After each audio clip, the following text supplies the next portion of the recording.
સમાચારમાં આગળ વાત કેનેડાના વડાપ્રધાન માર્ક કાર્ની હાલ જ્યારે ભારતની મુલાકાતે છે ત્યારે હૈદરાબાદ હાઉસમાં માર્ક કાર્ની અને વડાપ્રધાન મોદી વચ્ચે દ્વિપક્ષીય બેઠક યોજાઈ હતી। આ બેઠકમાં બંને દેશ વચ્ચેના સંબંધોને ફરીથી પાટા પર લાવવા માટે ઉર્જા સહયોગને મજબૂત કરવા, વ્યાપાર વિસ્તરણ અને વ્યાપક આર્થિક ભાગીદારી સમજૂતીને આગળ વધારવાના મુદ્દાઓ પર ચર્ચા થઈ। આ ઉપરાંત યુરેનિયમ સપ્લાય અંગે મહત્વની વાટાઘાટો થઈ હતી। ભારતે ખાલિસ્તાની ચમરપંથીઓનો મુદ્દો પણ ઉઠાવ્યો હતો।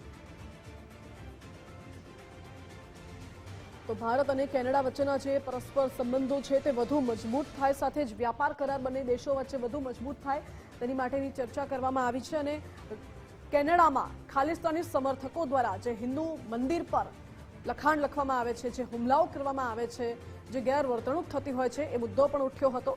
અને આ દ્વિપક્ષીય જે બેઠક યોજાઈ છે માર્ક કાર્ની અને પીએમ નરેન્દ્ર મોદી વચ્ચે બેઠક ખૂબ મહત્વની માનવામાં આવી રહી છે। સીઈપીએને આગળ વધારવા પર ભાર મૂકવામાં આવ્યો છે, જેમાં ઉર્જા ક્ષેત્ર વિશે વાત થઈ, સાથે સાથે બંને દેશોમાં વ્યાપાર વિસ્તરણ અને વ્યાપક આર્થિક ભાગીદારી સમજૂતીને આગળ વધારવાના મુદ્દાઓ પર ચર્ચા કરવામાં આવી। બંને દેશો વચ્ચેના સહયોગને મજબૂત કરવા મુદ્દે પણ ચર્ચા થઈ।